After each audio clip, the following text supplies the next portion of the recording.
Another week, another interview. I gotta address a couple of things right off the bat. One, there's a million people in my house, so if there's a bunch of noise, I apologize.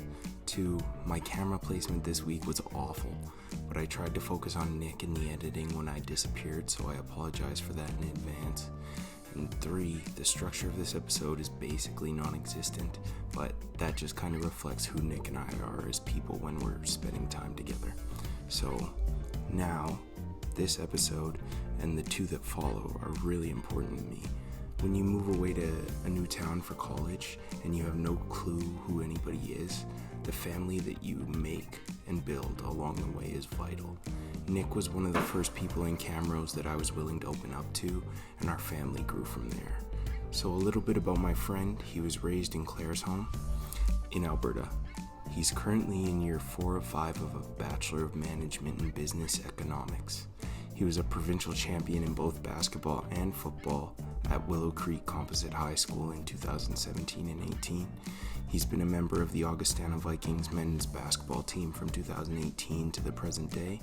He was the Augustana Men's Basketball Rookie of the Year in 2018-19, and since then Nick has substantially improved his game, earning him an opportunity to put up 14 points, 9 rebounds on 47% shooting from the field in this current season. Nick moved into the graveyard with Tyler, Jaron, and myself in the spring of 2020, and then Cale followed in the fall, giving us an opportunity to live and grow with all of our best friends through the first few quarantines. So Nick, brother, thank you from Cale and myself for sitting down and sharing your experience with me in the world. And for those of you listening, I hope you enjoy this week's episode of What Makes You Happy. Hello, and welcome to episode number 10 of What Makes You Happy. I have interviewed 9 people, and that is why this is the 10th episode. that would make a lot of sense. Yes. And this time, I'm sitting down with Nic Harder, who has been vital in my life for the last 4 years. So, Nicholas, how's it going, bro? Good, yeah. Happy you came down to Camrose. I appreciate it. Yeah. Nick and the boys had a game yesterday against the Kings Eagles. I was not there because we also had a game that I had to go coach, but I watched it afterwards, and my boy Mark Parma went off. Yes. This guy hit Doesn't 6 miss. threes. Doesn't miss. Nate Bowie had 30-piece again. Eli did his thing. It was a lot of fun to watch. Go Vikings. Nicholas, how about you tell me and them a little bit more about yourself in terms of where you've come from, because one of the biggest differences with the people that I've seen is that, like, depending on the size or the community that you grew up in, like, your life might have turned out very differently. So just like where you're from, what's up? Yeah. No, I agree with that your environment does a lot to impact kind of who you are. But yeah, so I am from a nice little small town in southern Alberta. Mm-hmm. I mean, probably everyone, lots of people listening might know that. Yes. I know. Jaron gave his little mini essay about a lot of things that were quite professional. I knew, but yeah, no.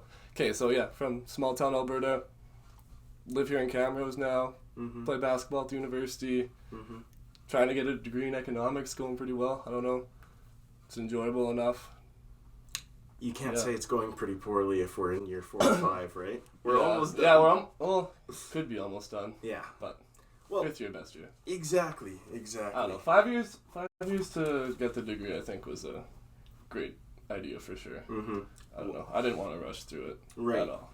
Well, do you feel like you didn't want to rush through the experience of college or the degree itself, or both? Yeah, like taking classes all at the same time, I find is quite tough for me. Taking 5 a course load, you don't learn enough for each class. So I don't know. I really like being able to space it out a bit more now. And honestly, basketball, of course. There's nothing you can do about it. It's nice to have that year of eligibility when your first year is tough to do much. It's an adjustment. What was it like? Because Nick was at, what size was your high school? 1A? 2A? Yeah, it was 2A high school. Okay. I don't know, there was 60 2 kids in my graduating class. Right. So, yeah, as you can imagine, pretty small. Like, it was a 7 to 12 school. Right. Like most. Right. Like, kind of small towns. Like, it's like 3,000 people live in Claresholm. So, yeah.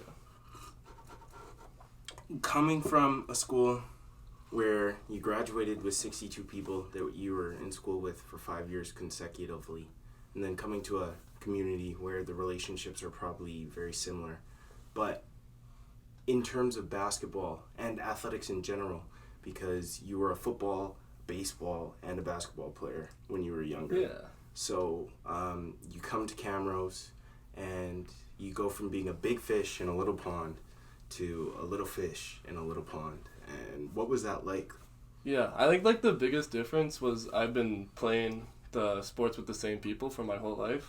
Like I moved to Claresholm when I was in grade 4, and then like I started going to school there when I was in grade 6. Yeah. So I don't know, got to know the same kids, played the same sports with them over and over and over, so you really get to know how to play with each other well. And then like being thrown into college was kind of tough to understand how to play with all these different people and different expectations of you, like fitting into your role and just doing what will be actually useful instead of just doing what you're used to doing. So that was different. And yeah, like having such a rotation of who's on your team all the time, like people are graduating all the time, transfers are coming in, like you always have different players and getting to know them and learn how to play with them. So being adaptive, probably number one. Yeah, no, it's different. I don't know. It's fun though, because you get to meet so many different people and learn how many. I don't know. Basketball's it's a very cool game because everyone looks at it so differently and plays so differently. Like, I don't know. There's one common goal, but everyone has such different ways of getting there. Like, there's such different scoring types and all that stuff. But, yeah. No. Honestly, the thing is like, basketball has afforded, I won't speak for you, but I know it's true, has afforded both of us so many opportunities that we never would have seen before. Like, before I got to high school in grade 10, I had never left Canada, but specifically I'd only been to Alberta, BC, and Saskatchewan. And then I started playing basketball in high school. I got to see Seattle, man. Yeah. I got to see Vancouver. I got to go and meet crazy. Like, I met Jamal Crawford. That's insane. That's Ball insane. Life video. You know? See Keaton in the background. So, I don't know. I think the opportunities it affords us on and off the courts, the relationships that we get from it, it's definitely worth it. But not only that, it's just so much fun. Yeah. No. It's so good to open up your world to be involved in something like that. Yeah, we've got to do a lot of traveling and stuff, and even like going to events, like when I got to do March Madness. Exactly. Like, that was such a huge highlight of my first year. For March Madness, we had just finished or just started second semester. Well, not just started. We were kind of halfway through it. And your dad texts you basically 3 or 4 days before you guys left for the trip. And says, we can go to the Madness if you want. Yeah, like it was for the opening rounds and like the first few games of the tournament, like up in Utah. And I don't know, he found, like, we got really cheap seats. Like, we were up in the nosebleeds, but the games were never full, so we could sneak into sections all the time. Right. Because like each team had their own section in the stands, so when they weren't playing, it was open. So kind of figured it out. But yeah, no. I feel like we were in Ped 160. Yep. And this dude texted me and he said, yeah, we can go. And yeah, I was like, drove down to Utah, Salt Lake City, like such a long drive, but I don't know. It was so exciting. Like getting to see like Brandon Clark drop like 35 points, Rui Hachimura, like Peyton Pritchard, that Oregon-Syracuse game. Like, before they're in the league, exactly. Yeah, it was cool. Cool watching them actually play. Okay, so a couple of things. Just let me find the page. First of all, I'm trying to do my research, even though these are my friends. As you can see, Nicholas and I, there's camaraderie here. But I talked to Josh, or at least I tried to. I DM'd this guy on Instagram. Yeah. I was like, Josh, I'm going to record with Nick. Can you tell me some stories? He didn't answer me. He didn't answer me. And to be fair, I DM'd him 2 days ago, so I didn't give him very much time. Yeah. That's on me. But he didn't answer me, and I was very sad. That's pretty tough. There's probably some stuff that I don't know that I would like to hear about, but this is going to be very unstructured because, like, for this to work, Nick and I just have to be able to talk. And one of the things that I know makes Nick happy is basketball. So currently we're talking about basketball. Yeah. But Nick, when it comes to things outside of your physical, mental health that aren't basketball, when it comes to things that are helping with your physical and mental health that are not basketball, what in the last 3 months has been a focus for you? Well, like, we really got back this year to, like, meeting up with people again and, like, actually building good relationships and stuff. So, I don't know. I care about my friends quite a bit. Mm-hmm. They're a big part of my life, so trying to make positive impacts on them is kind of something that builds me up. It kind of helps me is seeing my friends succeed and doing well, and I don't know. Yeah. I feel like we've been having a good year so far for the most part, and that's been helping me out, and I don't know. It's just good to see. It is good to see. Like, you don't get to pick your family, but your family, like, family is a feeling. Family is a people, you know what I'm saying? And we moved from where we had been born and raised, at least in our case, for 18 years, to a random town in the middle of Alberta where we knew few people, but not everybody. Dropped into a new level of basketball, you know, and the people around here, like, they showed us what it was like to be a community. I don't know, I don't want to speak for you, but it was the best college experience I think I could have got my hands on. No, it was great. It's still going on. It's still, I don't know, I'm still enjoying it. It's still exactly. Great. And, like, the fact that, like, you could move out, you and Jaren, and we can still keep such a good relationship, and then, I don't know, Mark and Evan have been very enjoyable parts of my life. I don't know, they're really good friends to have for sure, and it's been nice to know that, like, we can keep having add more friends on and stuff. Like, it's good. Well, that's the thing, is, like, everything is dynamic. There's nothing you can do except allow change to happen. Mark and Evan have been around since first year. They're good people, and they move in, they make your guys' lives better. That's just going to make me and Jaren happy, you know, because it's always been family. Yeah, exactly. I want to ask a little bit about your experience coaching versus playing basketball, because I know you coached at the MBC camps. Do you learn different sides of the game when you're on different sides of the floor, you know?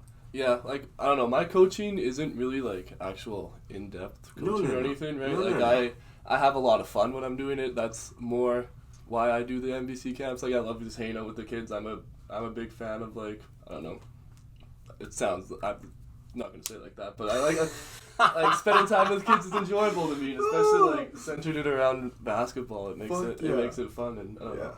It's cool, like, seeing, like, kids I've coached, like, they're in the ACAC now. Like, there's 2 kids on Kins who, like, I coached and stuff, and, like, exactly.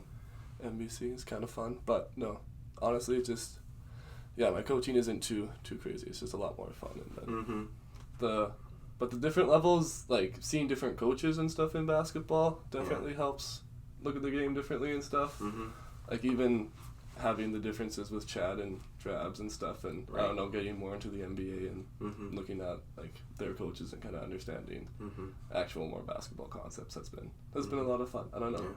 I like learning about basketball is enjoyable. Exactly. I don't know if it feels this way for you, but it always felt like an extra class, but not in the way that, like, it was work, you know, because we had to learn a different philosophy with every new coach we had, offensively and defensively. But then also, like, we're trying to form ourselves as a basketball player, like, becoming who we are. Getting better. And our identity. Figuring it out, yeah. Exactly. Because, like, when you figured that out, I can grab offensive rebounds, and that's how I could score in first year. Yeah. And you started playing, right? Exactly. Build your identity from there.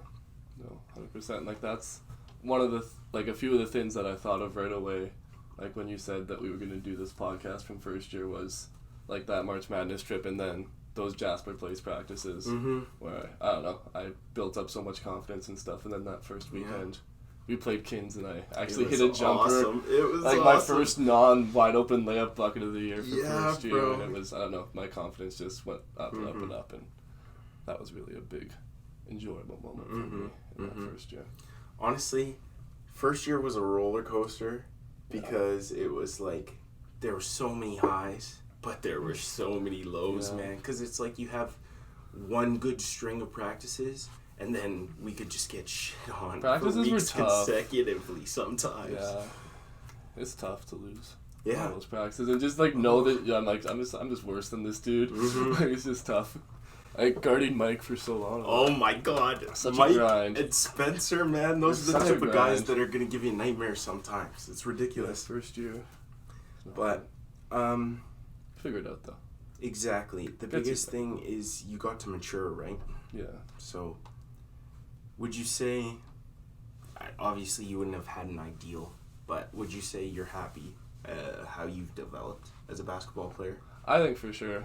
Yeah, I think like even the struggles and everything that came with the third year, I thought I was really able to get better as a basketball player. Mm-hmm. Like it gave me a lot of time to actually get more individual skills, which is kind of a little thing I was lacking a little bit. Mm-hmm. So I don't know, helped me get some shots that I'm more confident in, get me more confident in my shot in general. So Exactly. that was kind of like it was so unfortunate to not actually be able to play any games or do any stuff, but Mm-hmm.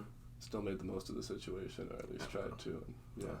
Well, I don't know, from like just observing, man, it's good because it's not like we see two different things. You know, I watched these transformations happen and you experienced them, and it seems like every time it was going well, that's great, but when there was an obstacle, you were willing to do something to get around it and improve your game further. You know, I don't know. It's just seeing people grow on and off the floor. Learn, figure things out. So, when it comes to, I know you don't like to have these because you just have an upbeat demeanor, and it's just like life feels lighter when you look at life in a lighter way. Yeah. But when you're having some of the bad days, some of the very tough days, like what's getting you through it? I don't know. I think like the people around really help. Like I am a little introverted, I'd say for sure. Like Sometimes. yeah, like I like to spend some time by myself, but I find to really get out of the bad days, it is the people around you, like having the positive relationships and stuff. Mm-hmm. I don't know. We have people that can make you laugh everywhere. Right? Yeah. Like Tyler, Evan, you, Sarah. Like Mm-hmm. it's very enjoyable, and that really helps getting you through. And even, of course, we're going back to basketball, and like just getting that kind of feeling of accomplishment that you're doing something with your day. And working out has really been helpful with that too. Right. Like just making sure that you're doing something, and then you get that feeling of accomplishment that you're not wasting your days and stuff. Yeah. Getting things done. You're getting better every day. Every single day. Leaving here, I noticed the biggest thing is you don't realize how important it is to have like-minded individuals around when it comes to your goals to keep you on track with your goals. Yeah. And when I'm saying that, I'm mostly talking about school, but also about the physical stuff. Like when we were in those quarantines, I don't think it would have been easy for us to have lived such a good scheduled life if there wasn't the five of us to get each other through it. I know agree. what Like I'm saying? if I was by myself, I wouldn't have done as much as we did. Like we're good with going to the gym so often and everything, and it was cool. I thought like me, Cale, and Tyler were three of the scholar athletes that we had for last year too. Yeah. Like it's cool that we're all doing well and pushing each other in academics too. Yeah. So that's one thing is you've said on multiple occasions that you don't think there's a point in like going to class or taking a class if you're not going to go to class, if you're not going to engage with the material. Yeah. So do you find like not to I don't want you to lecture people, but in your own experience, when you're not understanding, is it more of a lack of effort type of thing or what? Well, I don't know if lack of effort, because that sounds pretty... Maybe I worded that wrong. A little negative, but like... I don't know. I think it's... You get... Like, it's what you want to get out of the course, right? Like, lots of people don't care about their schooling and stuff, so then they don't do as well, or... Oh, it's something I was going to say, but I lost it, but... It's okay. We'll go another way. pivots. Yeah, exactly. It's different. It's different people types, like different personalities. Like I enjoy learning. Like I like to gain knowledge on. I like to like read outside of school and stuff and stuff like that. So I think that really enables me as a person to enjoy school and then put more into it.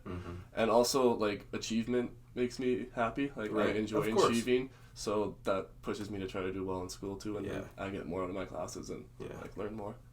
Which like hindsight, I don't know. I don't know of how much you actually remember from all these different classes, but it's just I don't know. It's good to I like to know things. Well, I don't disagree with you in any way, shape, or form. Like I think moving into this house, you and Cale being around definitely increased my reading exponentially. I think it's a type of media that forces you to be patient, and in the world that we're living in right now, I think that's very, very necessary. Yeah, you know? Yeah, 100%. And it's like I don't know.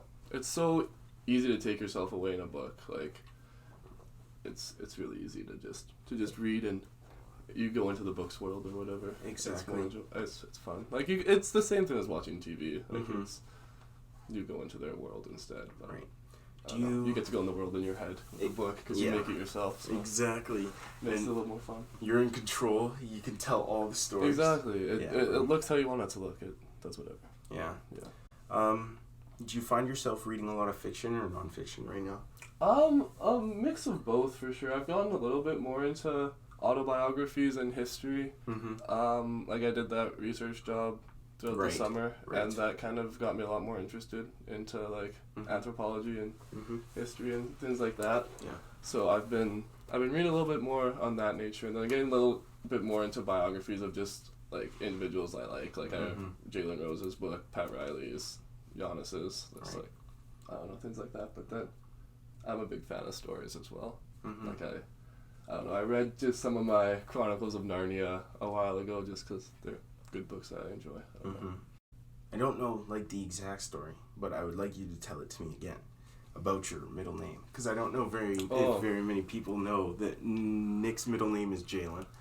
Yeah. Well, so my dad got to give me and my brother our middle names, and my mom got to give us our first names. Perfectly balanced, as all things should be.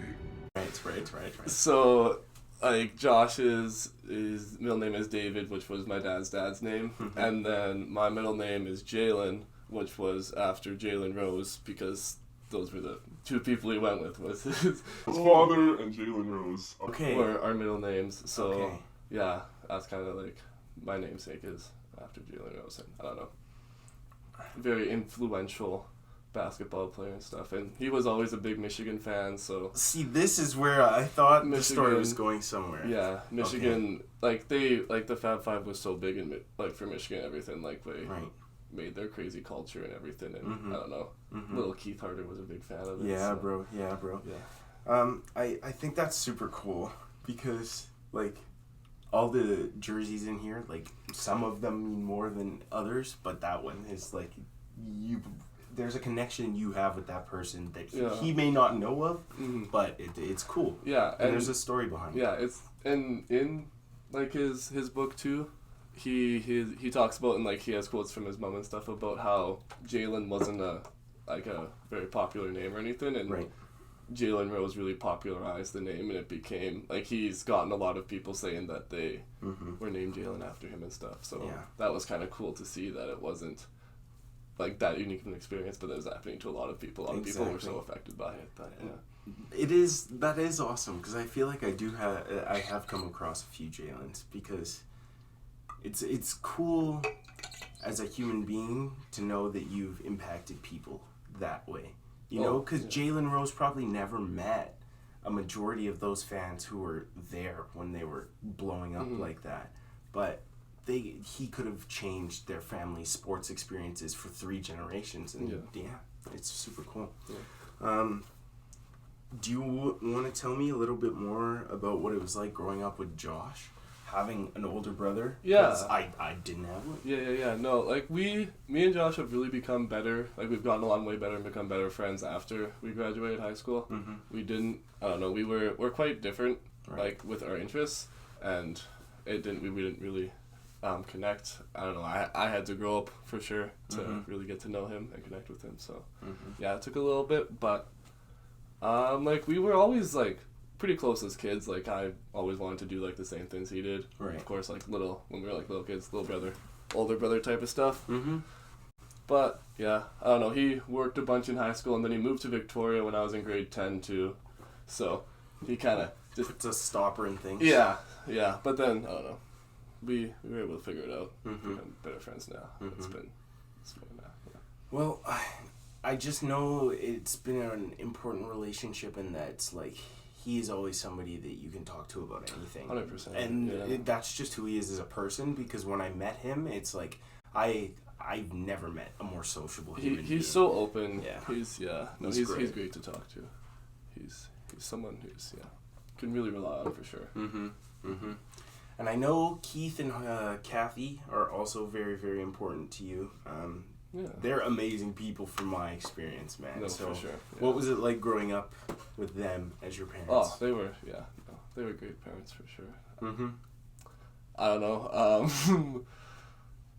Like not too crazy strict or anything. I don't know. We were pretty good kids. Like we never tried to push the boundaries all that too much. It was nice. Like of course my dad's big into sports, and we were able to connect a little bit through that easily. And me and my mom have always got along. I feel like me and my mom have just personalities that are very similar. Right. Like we just connect really well. So me and her have always had like a really good relationship and everything growing up, and then me and my dad have just had the similar interests that have really helped us. And I don't know, it's been good to. Yeah, I've always had a good relationship with my parents. So that's good. Shout out to the Harders, honestly.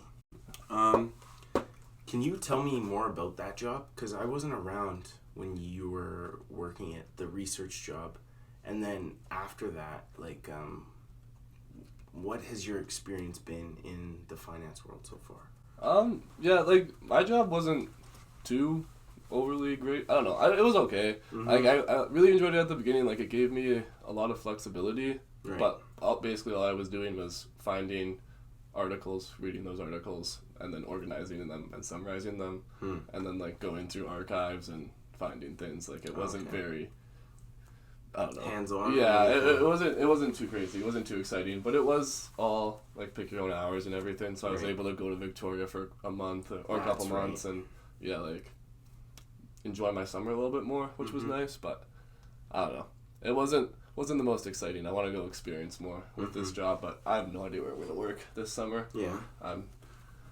got to figure that out. But I think I'll be able to find something that'll be kind of enjoyable, a little bit of a new experience, because I don't know, my work history hasn't been too great. I don't know, I liked putters. Right. Like working at the golf course, that was a fun time. I worked there for like 4 years in the kitchen, and just it was such the people that you work with, right?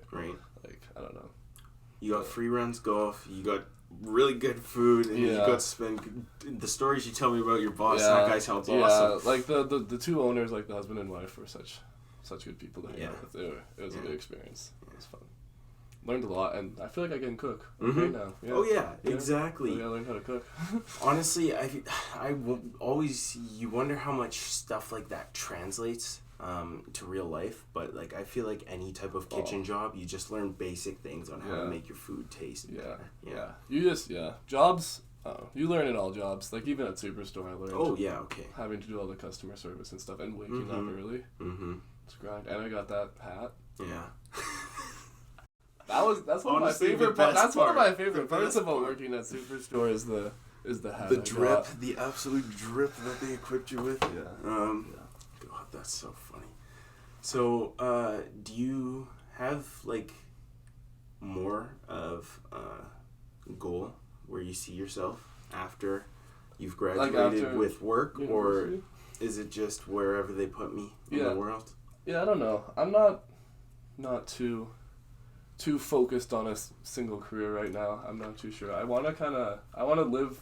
I'm thinking more towards living somewhere like a different country right now for a couple of years, kind of going experiencing, doing something else, and finding some job to get by for a while, and then settling down. So I don't know. I think I want to go live abroad and do something else for a little while. Go see the world. Yeah. New experiences, man. Would you move to are you one of the people who could move to a country where you don't know the language and just live there if you could find work? I was thinking more like a Switzerland, New Zealand. Okay. Or I guess like Holland would have to learn some. You would have to learn at some point, but it's much more manageable. Yeah. Yeah. But I was thinking where you could get by with some English, figure it out. That definitely sounds like the plan. Because Canada's awesome, man. Don't get me wrong, but there's so much to see out there. Even Canada, I'd like to go to like the East Coast and stuff. Like I've only been to Alberta, BC, and Ontario, which was just for like an exchange for a week. So I really want to do more stuff in Canada and up north too. See the I feel like I've been thinking about that for a while. Like going up there. Only obstacle is school and basketball. Yeah, that'd be a fun summer though. Yes. Like do that as a trip, like go up there and then down like the Oregon coast or something. Hike the trail. I don't know if I will do it, but I really, really want to, is drive from Victoria on the, the QE1 all the way to St. John's. Oh, like drive. You get to see a little bit of everything. Yeah. And I would like to, at some point, get to see all 3 territories. And by that I mean explore them, the opportunity to. Yeah. You gotta have some serious connections to do stuff like that, though. Yeah. I don't know. Gotta see more of the world. You gotta. You can't just stay in a little bubble. Exactly. All right. So when it comes to the last 6 months of your life, Nick, and the coming 6 months of your life that you're informed of, is there anything that you're particularly thankful for, or anything that you're dreading in specific? Thankful for, I don't know, I had an enjoyable time with my family at Christmas. I got to see extended family. I was thankful for that time. Hadn't seen them in a long time, being together. I was thankful for that. Yeah, I don't know. I'm thankful that we're still playing basketball. It's kind of a little up in the air with some of the postponements and stuff that are going on, but we have some bye weekends, so I'm sure they can reschedule and figure some stuff out. But yeah, I don't know. That's big excitement that's coming up. I wouldn't say I'm dreading much at all really right now. Right. No, I don't know. School's going good. Yeah. Organizational behaviors is not a bad 3 week. Exactly. Yeah, we're getting by. That's good. Yeah. Honestly, that's awesome. You took such a useful class, man. That sounds awesome. Yeah, it's kind of cool. I like psychology classes, to be honest. I've taken, and me, Tyler, and Cale are all in ethics next semester. Oh, that's so I think that's going to be really good. Yeah, I'm excited for that. Yeah. I think one of the best parts about getting to 3rd, 4th, and 5th year is being able to explore what you want to explore, because it's you knock out all of. Yeah, there's a lot of stuff that you gotta get out of the way. You have to do so many courses. Library assignments, man. All your 100 and 200 level courses. God, it's so frustrating. But I get it. I understand why we had to do it. I appreciated the time here, and I don't know. It was a good experience. Yeah, no, I really enjoyed this. I thought it went pretty well. Kind of rambled, stumbled a little bit, but... that's the best part. Yeah. Is there anything in specific you want to say to the people who are listening before we wrap up? Whatever the hell this was. Yeah, no, thanks for being here. Thanks. Please. Yeah, you're staying with us. You're enjoying. Hopefully, some people. I feel like these are good. These get good. Well, honestly, man, the best part, I was telling you this before we started, is it's about the person. Exactly. You know? Is if I sit here with people that I know and love that just don't operate like that, Nick and I are just, it's chaos sometimes. Yeah. You bring me down a lot, but my brain's always firing. So if we couldn't just have a conversation where we can do this, then it wouldn't have been functional. But I just wanted to say I appreciate you more than you know, my friend. You, Tyler, Cale, Jaron, this house, and everybody that I've lived here with, and the people in this community have afforded me so much knowledge in 3 years. Well, don't get me wrong, I still feel like I know jack shit, but I appreciate the time that I got here. It's been good to learn together, to figure things out together. Exactly, because it was being 18, I felt like I was I'm ready. Yeah. And then we got here and we yeah, were not ready at all. Yeah, we had a lot to figure out. We had a lot to learn. It was good. We had to learn how to live. Yeah, man. Yeah, and like even like staying in Camrose for all the summers, like that summer when you were doing Scott's lawn, man. It when was you were bumpy. doing Scott's lawn care. Yeah. And I was working at Superstore for that beginning of that. The best part about that, man. Pokemon and Prison Break. And, Exactly. Yeah. Nick and I had the time of our lives outside of work, but Superstore refused to hire anybody over 5'1", so Nick is literally doing all of the physical labor at the store. And then, I'm not going to dox a company, but this lawn care company that I was working at, he did me so dirty, man. Like, he promised me a summer of work, and then after a month, I told him that I was looking for other work, but I was still going to work for him. The Monday I came into work, he's like, I have 2 high school students that need jobs. I'm letting you go. Oh, bro, that sucked. But then I got to work at the zoo. You did so get to work that at the zoo. was definitely the best summer. Yeah. That was the best summer. It was a good mix. Yeah, bro. Honestly, thanks for doing this, man. Yeah. This is awesome. I think with a little time and editing, it's just going to be like every other one, but it's going to have more of our flavor to it. Okay. I appreciate it. It's good. Thank you. Thanks for listening. Au revoir, people.